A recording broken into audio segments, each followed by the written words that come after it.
Kalau jalan mendapatkan rahmat Allah, perlindungannya, akhir yang baik dari soleh dengan surga itu jalannya tawakal, maka bagaimana cara bertawakal itu?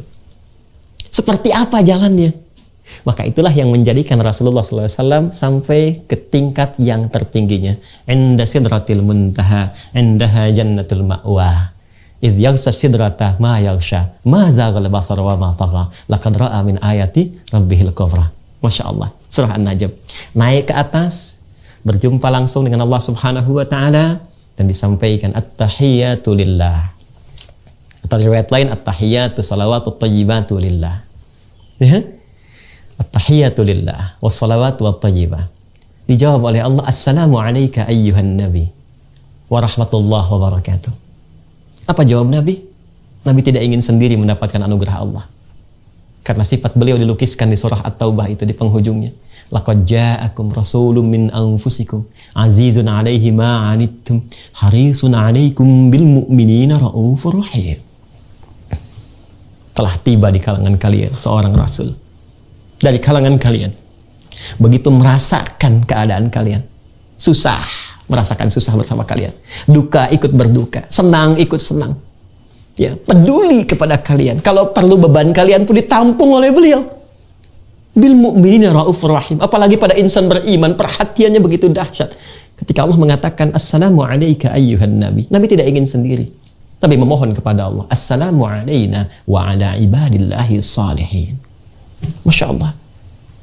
Seluruh penghormatan hanya untuk Allah, pujian-pujian, kemuliaan-pujian, kebaikan-kebaikan. Allah menjawab, assalamu alayka ayyuhan nabi. Semua keselamatan, ketentraman, kedamaian, kebaikan aku berikan untukmu wahai Nabi. Perhatikan, Isra'nya pakai kalimat abdun subhanalladzi asra bi'abdihi, ketika disambut di atas dijawab dengan kalimat Nabi, assalamu alayka ayyuhan nabi. Ada perbedaan. Nah, nanti kita lihat, ya, nanti kita lihat. Assalamu alayka ayyuhan nabi. Semua nabi punya fitrah salam. Buka Quran surah ke-19 Maryam misalnya. Dari ayat 31 sampai 33. Itu untuk Nabi Isa alaihissalam. Ayat 15-nya untuk Nabi Yahya alaihissalam. Wassalamun alaihi yawma wulida wa yawma yamutu wa yawma yub'atsu hayya. Disampaikan dalam bentuk berita di bumi. Nabi Muhammad langsung di langit. Perhatikan betapa sempurna dan istimewanya Nabi Muhammad SAW. Nabi yang lain ucapan salamnya saat bertugas di bumi. Assalamu alayya yawma wulidtu, kata Nabi Isa alaihissalam. Wassalamun alaihi yawma wulida wa yawma yamutu wa yawma yub'atsu hayya, kepada Nabi Yahya dari Allah Subhanahu wa Ta'ala. Nabi Muhammad langsung di langit, diundang ke langit, assalamu alayka ayyuhan nabi. Masya Allah. Dan pakai alif lam, alif lamnya istighraq, dan langsung ma'rifah juga. Ma'rifah spesial untuk Nabi, istighraq, semua jenis salam melekat pada Rasulullah SAW. Nabi Musa dulu waktu menghadap kepada Fir'aun untuk berdakwah itu dengan kelembutan, berdoa dulu kepada Allah. Rabbi shrahli sadri wa yassirli amri wahlul 'uqdatam min lisani yafqahu qawli. Berdoa Rabbi shrahli baru dikabulkan, wa yassirli amri baru dikabulkan. Nabi Muhammad gak minta turun ayat alam nashrah laka sadrak. Nabi Musa Rabbi shrahli sadri dikabulkan. Nabi Muhammad gak minta alam nashrah laka sadrak. Nabi Musa minta wa yassirli amri, dikabulkan. Nabi Muhammad nggak minta wa nuyassiruka lil yusra. Itulah Sayyidul Anbiya wal Mursalin, Sayyidina Muhammad sallallahu alaihi wasallam. Tapi jiwa yang tinggi, yang bijak, rasa yang dalam kepada umatnya, cinta yang tidak terbatas itu, mengatakan respon yang sangat luar biasa. Kata beliau apa? Assalamu alayna, ya Allah, jangan hanya untukku, buat hamba-hambamu juga yang ada di sini, kalangan malaikat, ya, para nabi yang telah terlewati itu. Wa ala ibadillahi salihin, dan berikan pula ya Allah kepada hamba-hambamu yang saleh. Kita umatnya. Ya, ibadillahi salihin, kita umatnya yang mau ikut tuntunan beliau, yang mau ikut pedoman berkehidupan dari beliau. Disertakan itu, dimohonkan kepada Allah. Hasilnya apa? Hasil dari itu semua Allah berikan jalan untuk mendapatkan perlindungannya, mendapatkan karunia-Nya, limpahan rahmatnya, seperti yang pernah diberikan kepada Rasulullah dan dijanjikan kepadanya. Walaupun kualitasnya mungkin tidak sama. Itu yang menjadikan ayat Isra hadir dengan diksi abdun. Subhanalladzi asra bi'abdihi. Secara hakikat itu untuk Rasulullah. Ya, ada yang berpendapat mufassir mengatakan abdun di sini adalah jasad dengan rohnya. Ya, dinaikkan. Tapi ada tafsir yang mengatakan secara metafor itu sifat penghambaannya. Artinya apa? Jika ada semua makhluk-makhluk ini, hamba-hamba Allah, bersifat menghamba sepenuhnya kepada Allah. Jadi kalau kita menghamba sepenuhnya, bukan hanya Nabi, bukan hanya Rasul, kita pun kalau kita mau menghamba kepada Allah, bertawakal kepada Allah, sujud kepada Allah, maka akan mendapatkan perlindungan yang serupa yang Allah berikan kepada Nabi Muhammad SAW, walaupun dengan kualitas yang tidak sama dan situasi yang berbeda. Jadi kesan yang indah. Jadi kalau kita mau menghamba, istri yang menghamba, suami yang menghamba, saat sulit, Allah akan tolong kesulitan di keluarga. Pegawai yang menghamba, pejabat yang menghamba, ulama yang menghamba, ditolong oleh Allah. Ya. Nah, sekarang jalan untuk menghamba itu seperti apa? Abdun itu kan dari kata abada yang budu, ya kan? Abdun jamaknya disebut dengan ibad. Ya? Bagaimana cara menghambanya? Maka cara menghamba ini tiada lain adalah dengan cara meningkatkan tawakal yang didasari dengan sinyal iman. Di tawakal itu asalnya dari iman. Imannya naik, dengan iman naik, tawakal itu akan hadir dan kuat dengan sendirinya. Itu rumus di Quran surah ke-8 Al-Anfal di ayat yang kedua. Innamal mu'minuna alladzina idza dzukirallahu wajilat qulubuhum wa idza tuliyat 'alaihim ayatuhu zadathum imana wa 'ala rabbihim yatawakkalun. Perhatikan ujungnya. Sungguh insan beriman yang sejati itu cirinya jika disebutkan nama Allah ada getaran dalam hatinya. Yuk dicek ya. 5 kali dalam sehari itu disebutkan nama Allah. Setiap pergantian waktu dalam sehari. Subuh, zuhur, asar, maghrib, isya. Dari subuh sampai malam. Dicek. Diperdengarkan. Allahu Akbar, Allahu Akbar. Ada nggak respon di hati kita? Kalau masih ada, itu tanda iman. Tapi apakah iman itu kuat atau tidak? Ya, tergantung kepada sifat tawakalnya. Bagaimana supaya kuat? Latih. Wa idza tuliyat 'alaihim ayatuhu. Jika dibacakan, ditampakkan, dilihatkan pada mereka ayat-ayat Allah. Dan Isra Mi'raj itu bagian dari ayat Allah. Baca lagi. Kembali ke surah Al-Isra ayat kedua. Linuriyahu min ayatina. Jadi peristiwa Isra Mi'raj ini bukan hanya diperingati. Seharusnya momentum meningkatkan iman kita. Ini spirit kita harus bertambah. Jadi bukan tiap tahun secara formalitas kita memperingati peringatan Isra Mi'raj. Alhamdulillah bagus. Tapi apa hasilnya?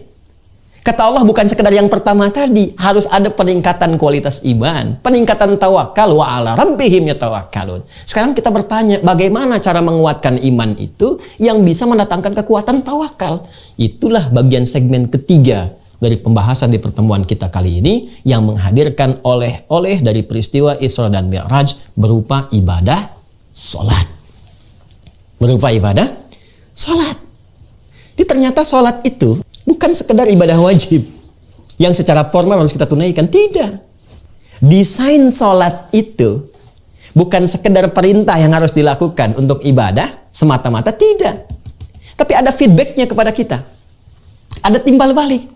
Ternyata itulah wasilah yang bisa meningkatkan iman kita. Dan saat yang bersamaan menghubungkan kita untuk terhubung kuat dengan Allah Subhanahu wa Ta'ala. Yang lewat hubungan kuat ini datanglah perlindungan dan semua limpahan keberkahan-keberkahan. Karena itulah Bapak Ibu sekalian, namanya disebut dengan sholat. Kalau ngaji fikih klasik kita dapati as-sholat hiya doa. Sholat itu arti pokoknya sama dengan doa.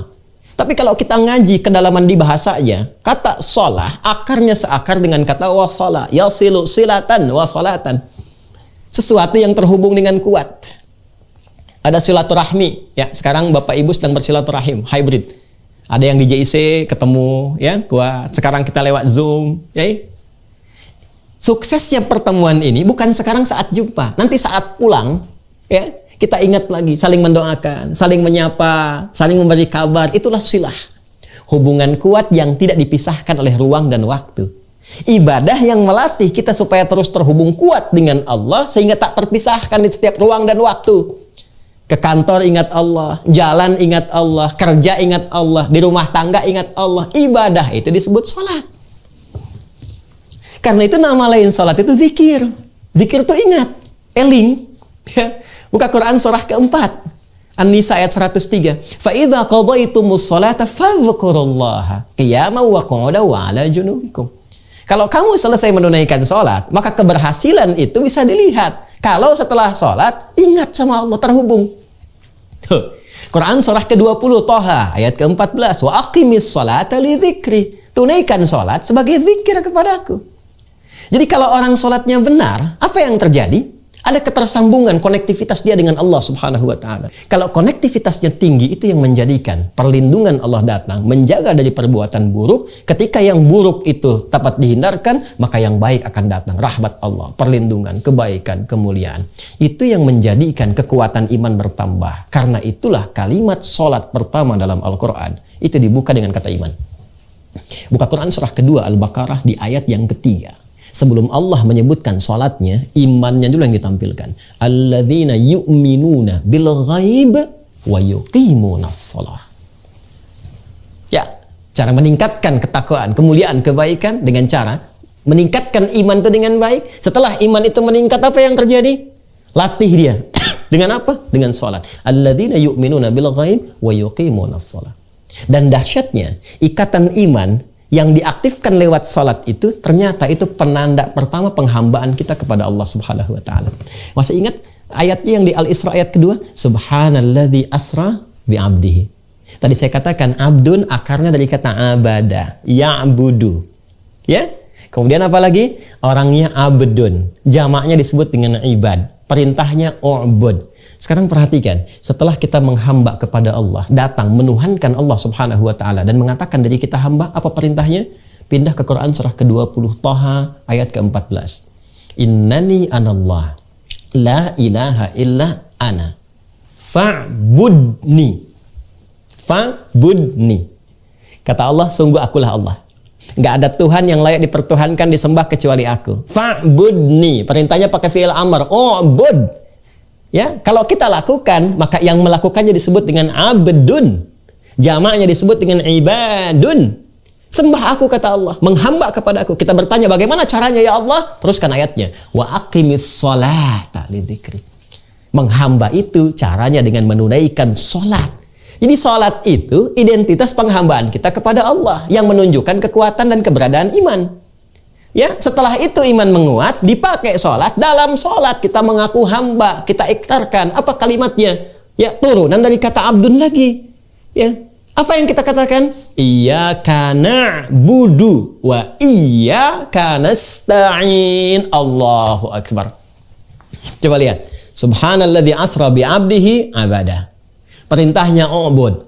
Ya, innani anallahu la ilaha illa ana fa'budni. Kemudian kita menghamba dengan menunaikan sholat. Wa aqimis sholata lidzikri. Saat sholat kita katakan, kami hamba ya Allah.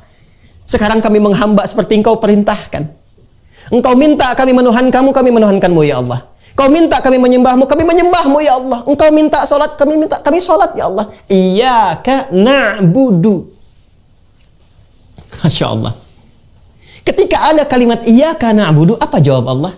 Perhatikan, bukankah Nabi ketika naik ke atas peristiwa Mi'raj itu diberikan perlindungan oleh Allah? Jaminan perlindungan, jaminan kekuatan, jaminan kebaikan, jaminan pertolongan dari semua persoalan-persoalan yang dihadapi. Pertolongan ma'unah. Minta tolong, ista'ana yasta'inu. Kita minta tolong, nasta'in. Baik ya? Penghamba, persamaannya diberikan pertolongan.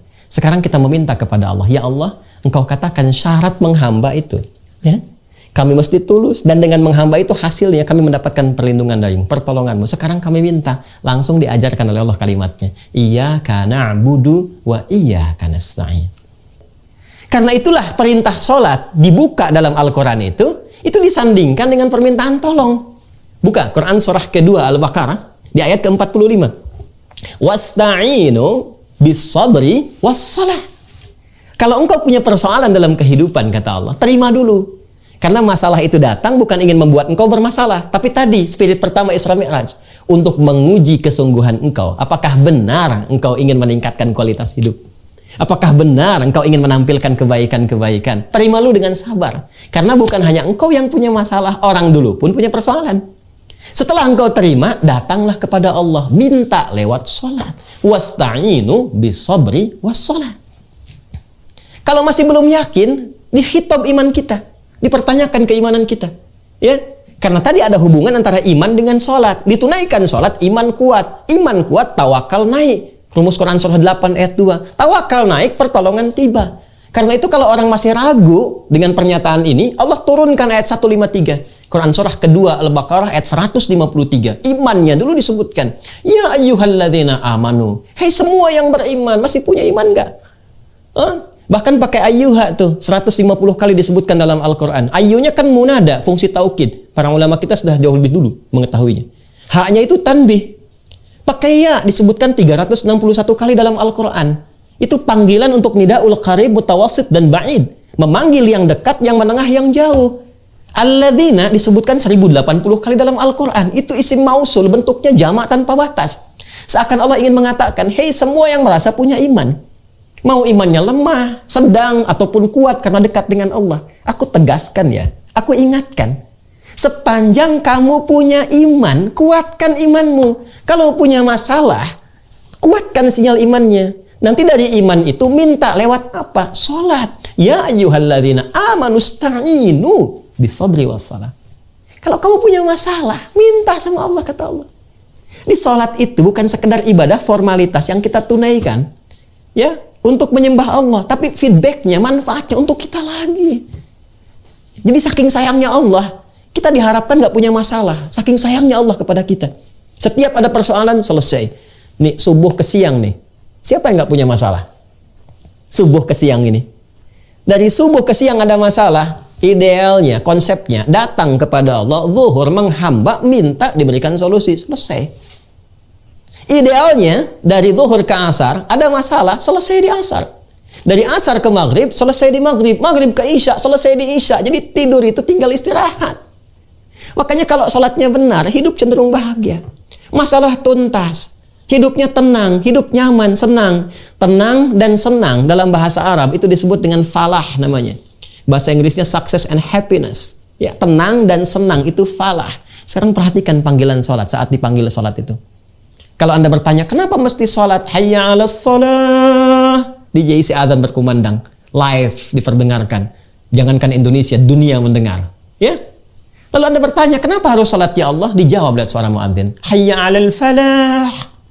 Supaya kamu bahagia. Masalah kamu tuntas. Kamu senang, kamu tenang. Persoalan selesai. Itu konsepsinya. Karena itu di hadis qudsi dari sahabat Abu Hurairah radhiyallahu taala anhu, ketika sampai kita sholat pada kalimat iyyaka na'budu wa iyyaka nasta'in. Perhatikan hadis qudzinya. Ya, saya bacakan dari kalimat pertamanya. Ya, qala Rasulullah sallallahu alaihi wasallam, qala Allah azza wa jalla. Hadisnya qudsi. Qasamtus shalah baini wa baina 'abdi 'ala nisfain. Aku bagi salat, kata Allah, antara aku dengan hamba-Ku pada dua bagian. Wali 'abdi ma sa'al. Dan kalau hamba-Ku benar menunaikan salat itu, maka apapun yang ia minta, aku akan berikan. Itu standarnya. Apapun yang dimintakan, Allah kabulkan. Sepanjang itu jadi kebutuhan. Karena Allah hanya mengabulkan apa yang dibutuhkan, bukan mengabulkan apa yang diinginkan. Idza qala al-'abdu alhamdulillahi rabbil alamin, jika seorang hamba telah sampai pada kalimat alhamdulillahi rabbil alamin, qala Allah azza wa jalla hamadani 'abdi. Itu Bu, Pak, kata-kata kita dalam sholat dijawab oleh Allah. Hambaku sedang memujiku. Wa idza qala al-'abdu ar-rahmanir rahim, jika hamba berkata ar-rahmanir rahim, qala Allah azza wa jalla athna 'alayya 'abdi. Ketika hamba berkata ar-rahmanir rahim, dijawab oleh Allah, hambaku sedang menyanjungku. Wa idza qala al-'abdu maliki yaumiddin, ketika hamba berkata maliki yaumiddin, qala Allah azza wa jalla, Allah menjawab majjadani 'abdi, hambaku sedang mengagungkanku. Sekarang perhatikan. Wa idza qala al-'abdu iyyaka na'budu wa iyyaka nasta'in. Ya Allah, sekarang aku menghamba kepadamu seperti apa yang Kau perintahkan. Kau katakan menghamba, aku menghamba. Kau katakan sholat, aku sholat. Wa iyyaka nasta'in. Sekarang aku punya persoalan dalam kehidupan. Dan Kau maha tahu ya Allah dengan itu semua. Aku mohon solusinya darimu. Aku minta tolong hanya kepadamu. Apa jawabannya? Qala Allah azza wa jalla, Allah menjawab, hadza baini wa baina 'abdi wa li 'abdi ma sa'al. Inilah perjanjian antara aku dengan hambaku. Kalau hambaku benar sholatnya, sampai ke kalimat ini, apapun sekarang yang dia minta, aku akan berikan. Allahu Akbar. Ini rahasia dalam sholat, Bu, Pak. Jadi sholat itu untuk kita. Sholat itu anugerah. Bukan sekedar oleh-oleh dari Isra Mi'raj. Yang kita katakan tingkatkan sholat, tapi kita mesti lihat ada apa di balik sholat itu. Ini yang menjadikan, Bu, Pak, semua Nabi, Rasul itu sholat. Coba cek dalam Al-Quran. Dan mereka semua ketika ada persoalan itu sholat, menyampaikan hajatnya kepada Allah.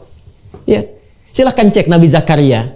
Ya, itu mendapatkan ujian, belum mendapat keturunan dalam tempo waktu yang lama itu di surat Maryam itu kan.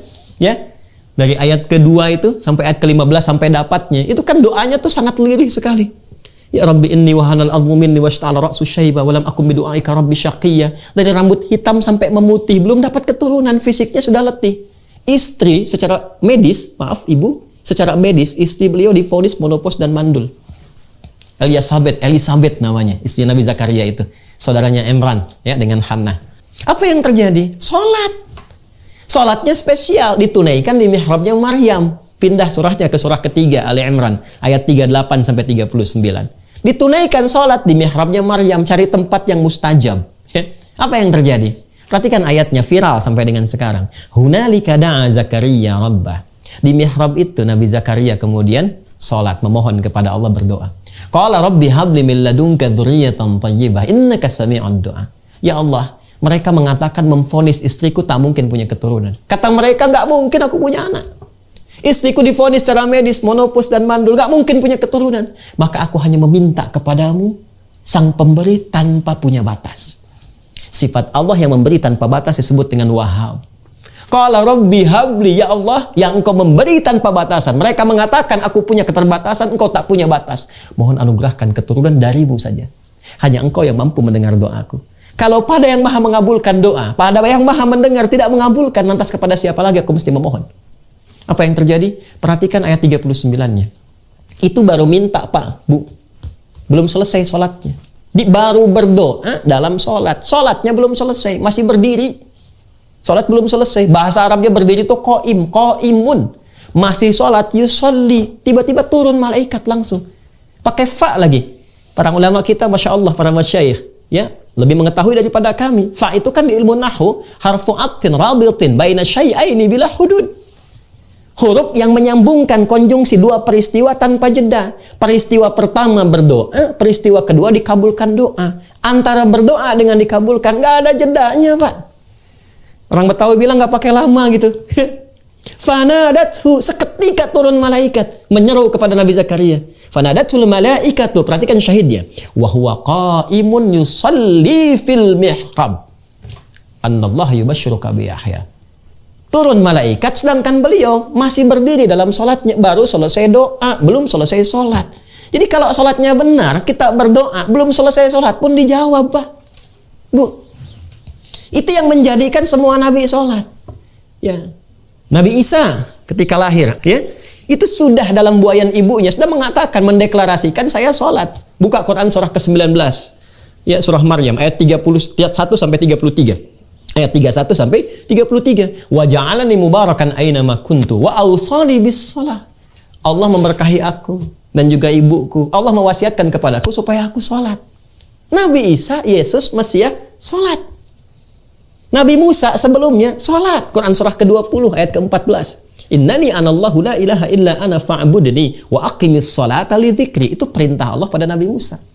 Tarik jauh lagi, Nabi Ibrahim sholat. Bahkan ke Ismail, ke anaknya, meminta sholat. Nabi Ismail itu minta kepada keluarganya sholat. Buka Quran 19, surah Maryam, ayat ke-55. Wa kana ya'muru ahlahu bis sholah. Kan? Baik ya? Wa kana ya'muru ahlahu bis sholah. Nabi Ibrahim mengatakan, inna sholati wa nusuki wa mahya wa mamati lillahi rabbil alamin. Yang diviralkan nanti oleh Sayyidina Ali, iftitahnya Nabi SAW di Sunan Abu Daud itu. Ya kan? Jadi semua sholat. Jadi kalau kita tarik dari Nabi Muhammad SAW sampai ke Nabi Adam, semua sholat. Ya. Muhammad bin Abdullah bin Abdul Muttalib bin Hashim bin Abdul Manaf bin Qusay bin Murrah bin Kilab bin Ka'ab bin Ghalib bin Fihir bin Malik bin Nadar bin Khuzaimah bin Mudrika bin Ilyas bin Nizar bin Mudar bin Ma'ad bin Addi bin Adnan bin Adri bin Muqawwam bin Nahur bin Tarikh bin Ya'rub bin Yasjub bin Nabit bin Ismail alaihissalam bin Ibrahim alaihissalam bin Azar au bin Nahur bin Abir bin Kinan bin Arfakhshad bin Sam bin Nuh alaihissalam bin Mihlail Batushala bin Kinan bin Anwas bin Tis bin Adam alaihissalam. Salat. Jadi Nabi sholat, Rasul sholat. Kita bukan Nabi, bukan Rasul. Malas sholat, tapi pengen ditolong. Siapa kita? Kan jadi aneh. Kan jadi aneh tuh. Kalau ingat almarhum Abang Daki Izzaddin MZ itu kan kita jadi senyum sendiri gitu kan. Kan banyak di anekdot dari beliau itu. Ya, ketika susah mengatakan, aku sedang diuji. Ya, ikut sekolah nggak pernah, tapi pengen ujian. Sekolah di mana pengen ujian? Ya, kita mengatakan diuji, tapi nggak pernah dekat sama Allah. Ya gimana mau diuji? Ini gambaran gitu ya. Jadi Bapak Ibu sekalian, saya ingin katakan bahwa sholat itu penting. Ternyata manfaatnya untuk kita. Dan keterkaitannya dengan Isra Mi'raj tadi saya uraikan. Secara ayat sudah ada. Secara kalimat saya terangkan hubungannya. Secara hadis ada. Ini sejarah pun nampak. Kurang apa lagi? Qurannya ada, hadisnya ada, ayatnya terhubung, sosoknya ada, ini sejarah diakui, ini peringati oleh kita sampai sekarang setelah 15 abad. Pertanyaannya, hasil dari sholat itu hadir nggak dalam kehidupan kita?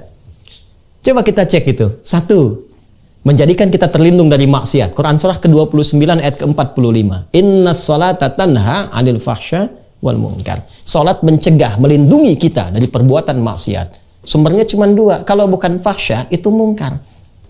Fahsya itu keburukan yang bersumber dari syahwat. Pornografi, porno aksi, LGBT. Itu fahsya. Mungkar keburukan dari syahwat perut dan akal. Ya, kebohongan, dusta, pertengkaran, perselisihan, korupsi, nepotisme. Itu bagian dari mungkar. Orang sholat tuh nggak akan mengerjakan itu karena terlindungi. Jari orang tahiyat nggak akan pernah dipakai maksiat. Jari orang tahiyat nggak akan pernah dipakai maksiat. Coba. Kalau Bapak bisa minta ada orang tanda tangan tuh, ya pada proyek yang tidak jelas. Kalau jarinya jadi tahiyat, gak akan dipakai untuk maksiat itu. Satu. Dua, sholat membuat kita tenang. Karena sholat disebut zikir. Fungsi zikir menenangkan kepada hati. Quran surah ke-13 ayat ke-28. Ala bidzikrillahi tatma'innul qulub. Sekarang setelah sekian lama kita sholat, pernahkah merasakan ketenangan? Tuh. Pernahkah terlindung dari maksiat, dari ujung kepala sampai ujung kaki? Tiga. Fungsi sholat mempercepat pengabulan doa. Quran surah ketiga tadi, ayat 38 sampai 39. Coba cek, setiap punya masalah, pernah nggak kita menghamba kepada Allah? Datang malam tahajud, hamparkan sajadah, minta solusi. Itu jalan. Ya, sholat mendatangkan kebahagiaan, kesuksesan. Quran surah ke-23 ayat 1 dan 2. Qad aflahal mu'minun. Kalau kamu beriman, pasti sukses kata Allah. Pasti bahagia. Apa ikhtiar pertamanya? Alladzina hum fi salatihim khasyi'un. Kalau khusyuk salatnya. Nah, jadi bagian ketiga ini, segmen terakhir oleh-olehnya, mari jadikan spirit Isra Mi'raj ini bukan hanya untuk diperingati, tapi untuk introspeksi, mengoreksi diri kita. Sejauh ini, bagaimana kita mengamalkan oleh-oleh terbesar, mukjizat terbesar, penghambaan terbesar yang disampaikan oleh Allah, dihadiahkan kepada Rasulullah SAW, pun demikian untuk umatnya. Kalau selama ini kita sholat, boleh jadi belum mendapatkan anugerah yang tadi disebutkan, koreksi sholatnya. Mungkin kata Allah, satu, sholat yang ditunaikan belum khusyuk. Itu di Al-Baqarah ayat 45 sampai 46. Atau yang kedua, maaf, diduga kata Al-Quran, ada orang yang sholat tapi tidak paham apa yang dibaca dan dilakukan dalam sholatnya. Itu isyarat di Quran surah 29 ayat ke-45. Utslu ma uhya ilaika minal kitab. Sebelum sholat, tilawah dulu. Tilawah itu baca, pahami, amalkan. Baca dulu bacaan sholat. Pahami dulu. Kenapa takbir begini? Apa maknanya? Banyak kitabnya. Ada asrarus shalah, ya, ada nadharat fi ma'anis shalah. Kenapa takbir begini? Kenapa kalimatnya Allahu Akbar? Apa maknanya? Jangan-jangan setiap sholat Allahu Akbar, tapi dalam kehidupan merasa akbar. Akbar dengan jabatan, akbar dengan harta, sehingga angkuh kepada teman sendiri, sombong dengan orang lain, merasa yang paling hebat, merasa yang paling berilmu, yang lain rendah semua. Ada orang salah, dieksplorasi kesalahannya, sementara kebaikannya mungkin masih banyak. Katanya Allahu Akbar, tapi kenapa merasa akbar dalam kehidupan? Katanya Allahumma ba'id, minta diampuni dosa, tapi masih berdosa. Katanya wajjahtu inna sholati wa nusuki wa mahyaya, dan turunan-turunan lainnya, tapi mana kepasrahannya kepada Allah? Mana tawakalnya? Ini yang patut kita kaji lagi. Hisab pertama adalah tentang amalan solatnya. Idza salahat salaha sairu amali, wa idza fasadat fasada sairu amali. Kalau baik solatnya, baik semua amalan lainnya. Kalau buruk solatnya, itu pertanda ada bahaya besar yang menanti saat kembali kepada Allah Subhanahu wa taala.